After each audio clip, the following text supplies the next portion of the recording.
민규쌤입니다. 이제 세 번째 인도 문명과 중국 문명 다뤄보겠습니다. 지금 문명이라고 하는 것이 과거와는 다른 형태로 이제 기술적, 과학적 발전을 이루었고 그것이 도시, 국가의 형성으로 이루어졌다라는 것이고요. 그런 도시나 국가는 기본적으로 큰 강 유역에서 많이 발달하고 있다라고 해서 지난 영상에서는 메소포타미아 문명 그리고 이집트 문명을 살펴봤었습니다. 특히 그 두 문명은 지형상의 특징으로 인해서 이 세계관이 둘이 극명하게 대비되는 특징을 잘 기억했어야 합니다. 자, 이어지는 이제 인도 문명과 중국 문명 볼 텐데요. 요 두 개의 문명은 이제 우리가 2단원에 들어가면 동아시아 지역의 역사, 3단원에 들어가면 인도 지역의 역사를 다룰 텐데 그것과 연결을 시켜서 조금 봐둘 필요가 있겠습니다. 자, 인도 문명부터 보도록 하죠. 일단 문명이라고 하는 것이 큰 강 유역에서 발달하였다라고 했기 때문에 그 큰 강 두 개 한번 살펴보겠습니다. 첫 번째 인더스 강이고요. 두 번째 겐지스 강입니다. 이 두 개의 강 유역에서 지금 문명이 발달하고 있더라. 특히 이 인더스 강의 상류 지역에 해당하는 펀자브 지방이라고 하는 요 명칭도 같이 기억을 해두시면 좋을 것 같고요. 그리고 이 문명에서 등장한 두 개의 계획도시 요 명칭이 자주 출제가 됩니다. 하라파와 모헨조다로라는 계획도시가 이 인도 지역에서 만들어졌다라는 거 반드시 기억해야 됩니다. 자, 그리고 이 인도 지역의 문명은 원래 이 인더스강 유역에서 거주하던 드라비다인에 의해서 만들어진 것도 있고 이후에 이 북방 지역에서 내려온 아리아인들에 의해서 형성된 것도 있습니다. 자, 그래서 요것들 원주민 그리고 이주해온 아리아인 이 두 민족 간의 관계에서 또 지배계급, 피지배계급이 생겨나고 그리고 카스트제라고 하는 인도의 특수한 이 계급 제도가 형성된다라는 것까지 같이 보실게요. 자, 자연환경 보시면 기본적으로 문명의 기본 값이라고 볼 수 있습니다. 기름진 평야지대, 농업이 굉장히 잘 이루어지는 곳이었다라는 것이고 교통의 요충지에 위치해 있었다. 자, 여기 지금 인도 지역만 나와 있지만 요렇게 올라가면 지금 메소포타미아 지역과 이어지고요. 요렇게 올라가면 중국과 연결이 됩니다. 자, 그래서 이 인도 지역이 일단 교통의 요충지였구나. 그리고 이 메소포타미아에서 사용했던 이 인장 같은 것들이 인도 지역에서 발견되기도 합니다. 그래서 메소포타미아와 교류를 했었구나라는 걸 추정해 볼 수 있다. 자, 그리고 정치 변점 보시면 원래 선주민, 원래부터 살고 있었던 사람들이 드라비다인입니다. 인더스강 상류 펀자브 지방에 거주하고 있었고 이후에 아리아인들이 북쪽에서 내려옴으로 인해서 아리아인들이 드라비다인들을 사실상 지배하는 이런 모습이 나타났다. 혹은 일부 드라비다인들은 지금 겐지스강 유역으로 밀려나갔다라고 보시면 되겠습니다. 자, 종교나 사상과 관련해서는 지금 아리아인이 드라비다인들을 지배하는 과정에서 카스트제라고 하는 것이 성립되었다라는 거 조금 기억을 해 두시고요. 그리고 이 지배자들이 아리아인들을 중심으로 이들을 지배하면서 정치적 권위를 얻게 되는데 이때 신에게 제사를 지내는 제사장의 역할을 수행하게 되죠. 자, 과거에 이 문명 단계에서는 정치적 권위를 보통 신으로부터, 하늘로부터 부여받는 것이 강했기 때문에 제사장으로서 브라만을 중심으로 한 이 종교가 성립이 된다라고 보시면 되겠습니다. 그래서 여기 나오는 브라만교라고 하는 종교가 형성이 되었다. 그리고 브라만은 기본적으로 제사장을 의미합니다.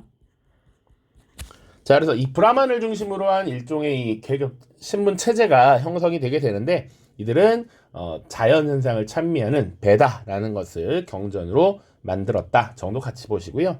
우리가 잘 알고 있는 소를 신성시했다라는 것이죠. 농경의 가장 필수적인 동물이었기 때문에 아마 그랬을 것으로 보고 있습니다. 자, 그 다음 중요하게 봐야 되는 것 계획도시입니다. 계획도시 아까 봤었던 하라파와 모헨조다로 두 개 기억해야 됩니다. 그래서 벽돌로 만든 성벽이 구성되어 있고요. 아마 신에 대한 이런 의식 행사를 지냈을 것으로 보여지는 공중 목욕탕 같은 것들이 이 계획도시 흔적으로 남아 있었다 정도 보시면 됩니다. 자, 그리고 아까도 설명했던 선주민을 지배하는 과정에서의 카스트제 성립까지 보시면 인도와 관련된 것들은 거의 다 정리가 되겠네요. 자, 밑에도 자료가 있습니다. 그래서 모헨조다로 유적인데 지금 벽돌로 만들어진 성벽 이렇게 있는 것 보이시죠?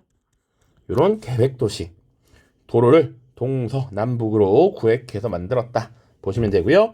카스트제 관련해서 선주민인 아리아인이 지금 원래 살고 있던 드라비다인들을 지배하는 과정에서 이렇게 신분 계층이 생겨났다라고 보시면 되고요. 최상층엔 제사를 담당하는 브라만, 그 밑에 왕족과 무사 계층을 담당한 크샤트리아, 그리고 바이샤, 그리고 수드라가 있습니다. 그리고 사실은 이 카스트제에 속하지 못하는 불가촉 천민들도 있다라고 알고만 계시면 될 것 같아요. 중국 보도록 하죠. 자, 중국은 보시면 지금 우리가 한국사를 이미 1학년 때 공부를 했기 때문에 어느 정도 지도는 조금 익숙했으면 좋겠어. 지금 우리 한반도가 여기 연결이 된 겁니다. 여기 요렇게 연결되어 있다라고 보시면 돼요. 자, 불필요하니까 다시 지우겠습니다. 자, 보시면 지금 황허강이라고 하는 강 잘 보셔야 됩니다. 황허강 지금 요렇게 흐르고 있고요.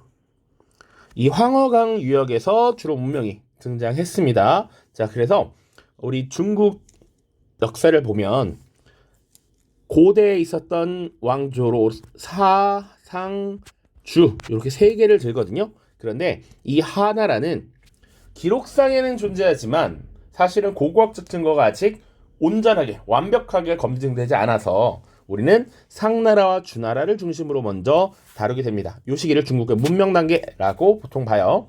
그래서 상나라의 세력 범위가 이렇게 선으로 그려져 있고요. 그 뒤에 상나라를 무너뜨리고 등장한 주나라의 범위가 이제 음영으로 표시가 되어 있습니다. 자, 이들이 문명, 국가를 형성했던 것은 주로 황허강 유역과 창장강 유역이고요. 자, 그리고 주요 도시로서는 상나라의 수도였던 은허, 지금 수도라서 이렇게 표시가 이렇게 돼 있습니다. 그리고 주나라의 수도는 원래 호경이라고 하는 곳이었는데 나중에 이민족의 침략을 받아서 동쪽으로 나급이라는 지역으로 옮겨가게 됩니다. 이 도시의 이름은 조금 기억해 두는 것이 좋겠다. 은허, 상나라의 수도요적이고요. 여기 호경과 나급은 주나라의 수도였다 라고 보시면 돼요.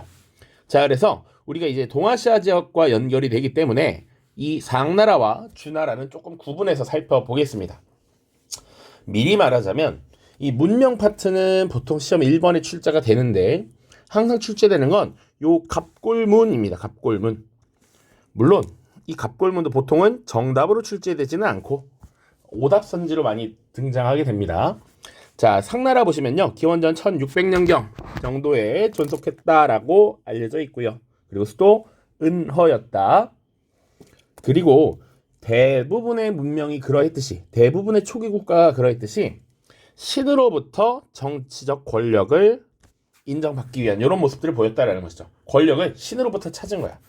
권력자는 나는 신과 연결된 존재야. 나는 하늘과 연결된 존재야. 그래서 신에게 제사를 지내는 이런 의식 행사를 주관함으로써 자신의 권력을 인증하는 것이죠. 그것을 신권 정치라고 하고요.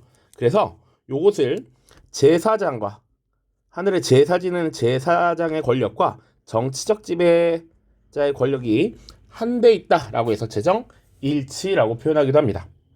자, 그래서 보통 이 정치적 지배자가 제사를 지내고 신에게 어떤 뜻을 물어보는 의식적인 행사를 벌여요. 소나 거북이의 등껍질 같은 데다가 꼬챙이에 불을 지져서 거기다 이렇게 지집니다. 그러면 막 균열이 생기게 되는데 그것을 해석하고 점괘를 보는 것을 이 정치적 지배자가 했단 말이죠. 그것을 기록한 것이 갑골문입니다. 그래서 어떤 의식 행사를 하고 그것에 대해서 해석을 하는 전복의 결과를 갑골문으로 기록을 했는데 그 기록들이 상형 문자, 오늘날 한자의 초기 형태가 된다라고 보시면 돼요. 모양을 본따서 만들었다라는 겁니다. 상형 문자. 이런 것들이 이미 상나라 때부터 어느 정도 등장했다라는 것이고요. 수도유적으로서 은허유적이 있었다. 그리고 제사를 지내는 과정에서 어마어마하게 거대한 청동솥을 만들었다.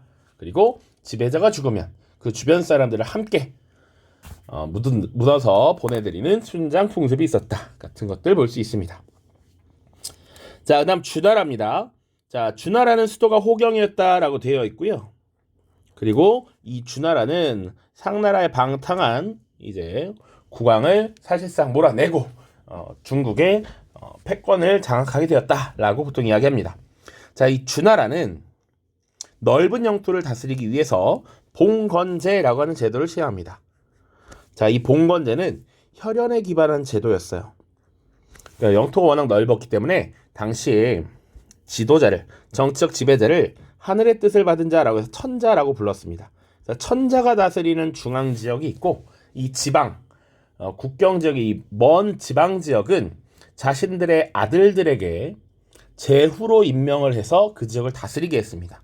자, 그래서 요 넓은 영토를 다스리기 위한 제도로서 봉건제를 시행했다. 그리고 맏아들에게는 사실상 이 중앙을 물려주게 되고요. 지방은 그 아들들이 또 자체적으로 자신의 맏아들에게 혹은 작은 아들들에게 또 지방에 지방을 나눠준 이런 형태로 지금 국가가 운영되었다라고 보시면 됩니다. 자, 그래서 봉건제와 관련돼서 밑에 요 도식이 있는데요. 지금 정책 지배자 왕을 천자라고 불렀고, 이 천자의 가문, 천자의 이 뿌리는 종가라고 불렀어요. 으뜸, 마루 종자라는 얘기거든요. 한자로. 그래서 여기는 맏아들이 쭉 계승되는 이 천자의 영역이 있고, 나머지 지방 지역을 분가라고 해서 보통은 뭐 둘째 아들, 셋째 아들 이렇게 물려줬다라고 보시면 돼요. 그들을 제후라고 불렀습니다. 그래서 왕과 제후는 일종의 상하 관계로 이제 묶이게 되는 것이죠. 그래서 토지를 나누어 주고 그 지역의 백성들을 관리하게 하고요. 그리고 그 제후들은 천자로부터, 왕으로부터 땅과 백성들을 부여받았기 때문에 나중에 정기적으로 조공을 하고 군사적인 의무를 다해야 할 필요가 있었습니다. 예를 들면 외부와 전쟁을 치르게 되면 군사를 징발해서 보내기도 하고요. 그런 모습입니다. 그리고 이 제후는 또 똑같이 왕이 그러했던 것처럼 자신의 아래들의 경, 대부들에게 땅을 나눠주기도 하고 백성들을 나눠주기도 한다라고 보시면 되겠습니다. 이게 기본적인 주나라의 봉건제도이고, 기본적인 특징은 혈연에 기반을 하고 있다라는 것, 그리고 첫째와 둘째가 구별되는 종법 제도를 따르고 있다라는 것, 그리고 왕의 권력이 지방까지 미치지 못합니다. 이 지방은 제후가 알아서 다스리는 영역이었기 때문에 지방 분권적 경향을 갖고 있다라는 것까지 같이 정리를 해두시길 바랍니다. 자, 주나라 봉건제 살펴봤고요. 이 주나라는 앞선 상나라를 무너뜨리면서 명분이 필요했습니다. 자, 상나라는 하늘의 뜻이 지금 다 했다. 하늘이 상나라를 져버렸고 하늘의 뜻이 나에게로 왔다. 하늘의 명령을 받아서 내가 이 지역을 통치하는 것이다 라고 하는 천명사상. 그리고 천명이 그러면 왜 나에게 왔느냐? 상나라가 당시의 왕이 지금 국가를 올바르게 이끌지 못하기 때문이야. 그럼 국가를 올바르게 이끄는 것은 무엇이냐? 바로 덕으로서 통치하는 것이다 라고 하는 덕치주의를 내세웁니다. 그래서 천명사상과 덕치주의라고 하는 거 세트로 같이 기억을 해두셔야 되고요. 그리고 이 주나라는 백성들이 먹고 사는 문제가 굉장히 중요하죠. 그래서 기록에 보면 정전제를 실시했다라고 나옵니다. 국가가 가진 토지를 한자 우물정자 모양으로 이렇게 나눠서 가장자리인 8개는 각각의 백성들에게 사전으로 나눠주고, 그리고 가운데 있는 요 공룡의 토지는 모아서 여기서 생산되는 것의 일부는 세금으로 납부하겠습니다.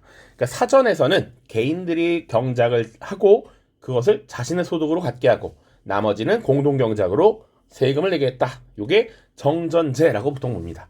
그래서 당시 주나라는 이런 공동체적인 농경 질서를 갖고 있었구나 정도 보시면 되고요. 나중에 시간이 좀 지나고 나서 견윤족이라고 하는 이민족이 침략을 해옵니다. 그래서 당시 수도였던 호경이 침략을 받고 무너지게 되고요. 수도를 나급이라는 지역으로 옮겨가게 됩니다. 자, 그래서 이 이민족의 침입, 견윤족의 침입을 받고 나서 수도를 옮겼을 때 주나라의 권위가 많이 떨어지게 됩니다. 자, 지금 이민족의 침략을 받아서 천자라고 하는 이 주나라가 수도까지 옮길 정도로 위기를 맞았단 말이지. 주나라의 권위는 크게 떨어지고요. 그리고 주변의 제후국들의 역할은 굉장히 중요해집니다. 얘네들이 군사적 봉사도 하고 있고, 그리고 주나라의 힘이 약해지니까 얘네들이 자체적으로 자신들이 뭔가 힘을 강력하게 발휘할 수 있는 여건이 마련됐다라는 것이죠. 그래서 보통 이 주나라가 수도를 옮긴 이후를 춘추 전국시대라고 하고 여러 개의 제후국들이 사실상 자신들의 영향력을 뽐내면서 경쟁하는 단계로 넘어가게 된다라는 겁니다. 엄밀히 말하면 춘추 전국시대에 조금 더 디테일하게 나눌 수 있지만 그것은 다음 시간에 동아시아 들어가서 다루도록 하고요. 그 나머지 보겠습니다. 지중해 연안의 문명 세 가지 정도 볼 수 있는데 히타이트, 페니키아, 헤브라이가 있습니다. 히타이트라고 하면 우수한 철기 문화를 바탕으로 강력한 국력을 떨쳤었다. 그래서 이 메소포타미아 문명 다룰 때 봤었던 바빌로니아 왕국을 정복했다라는 것 하나 있고요. 그리고 여기 보시면 이집트 문명 여기 있고요. 요게 두 개의 강입니다. 요게 메소포타미아 문명 지역이었죠. 그러니까 여기 있던 바빌로니아 왕국 정복하고 이집트와 지금 경쟁을 했다라는 것이죠. 이집트와 주도권 다툼을 벌이기도 했다. 자, 그래서 우리 교과서에 사실 없습니다. TMI지만 세계 최초의 평화조약이라고 하면 이집트 히타이트 평화조약이라는 거 있어요. 기본적으로 이 전투 과정에서 전투를 마치고 체결한 조약, 이집트 히타이트 조약 뭐 이런 것들이 있었습니다. 자, TMI. 자, 그 다음 페니키아입니다. 지중해와 흑해를 무대로 해상무역을 주도했다. 위치 보시면 페니키아는 지금 색칠에 빗금돼 있죠? 여기 있습니다. 여기. 자, 그래서 기본적으로 지중해와 흑해를 무대로 해상무역을 주도했고 이들이 해상무역을 주도하면서 이 주요 거점에 이렇게 식민도시를 건설하는 경우가 있었습니다. 자, 그 식민도시 중에 가장 대표적인 가장 네임드인 도시가 있었는데 바로 카르타고라는 것이 있었습니다. 요건 한번 기출이 된 적이 있어서 언급을 해야 될 것 같은데 이 페니키아인들이 건설한 식민도시 중에 가장 유명한 이 카르타고는 뒤에 또 나옵니다. 언제 나오냐면 나중에 4단원 유럽 아메리카 지역의 역사를 다룰 때 이 카르타고가 로마와 전쟁을 벌이게 됩니다. 자, 로마와의 전쟁, 당시 로마 공화정 시기에 전쟁을 벌이게 되는데 그 전쟁을 포에니 전쟁이라고 해요. 이 포에니 자체가 페니키아인들을 낮춰 부르는 표현이었거든. 그래서 요게 한번 출제가 된 적이 있더라. 카르타고. 페니키아인들이 건설한 식민도시였고 로마와 경쟁하기도 했다. 자, 그리고 이들은 해상무역을 주도하다 보니까 이 서아시아 지역의 문명을 지금 유럽 지역으로 전파를 했다라는 건 어느 정도 추정이 가능한 것이죠. 자, 그리고 이들은 기본적으로 상업에 종사했던 사람들이 많았습니다. 그러다 보니 거래를 하려면 기록이 필요하다는 얘기지. 그래서 문자가 등장했는데 이들은 소리나는 대로 표기하는 표운 문자를 사용했고요. 이것이 오늘날 알파벳의 원형이 되었습니다. 자, 그래서 조금 더 기억해 볼 필요가 있다. 자, 세 번째 헤브라이입니다. 자, 이 헤브라이라는 민족도 지금 근거지를 보시면 요 아나톨리아 반도 아래쪽에 위치해 있다라고 볼 수 있고요. 오늘날 그 이스라엘 팔레스타인 분쟁에서 그 이스라엘이 근본으로 삼는 그 연원을 올라가면 헤브라이라고 하는 민족을 찾을 수가 있다. 자, 그들은 이스라엘 왕국이라는 것을 건설했고요. 솔로몬 왕 때 전성기를 맞이했습니다. 그러나 이 솔로몬 왕이 죽고 나서 제국이 분열되었다. 그래서 북쪽에는 이스라엘이라는 나라, 남쪽에는 유대라는 나라로 이어졌는데 각각 아시리아와 신바빌로니아에 정복되었다. 자, 이들은 이 헤브라이 민족은 유대교라고 하는 유일신 사상을 믿고 있었는데 나중에 크리스트교와 이슬람교에도 영향을 미쳤다 정도 보시면 되겠습니다. 자, 그래서 지금 인도 문명과 중국 문명 그리고 지중해 연안의 문명까지 쭉 가볍게 살펴봤고요. 이제 문제풀이 영상 보면서 마무리하도록 하겠습니다. 자, 고생 많았습니다. 안녕.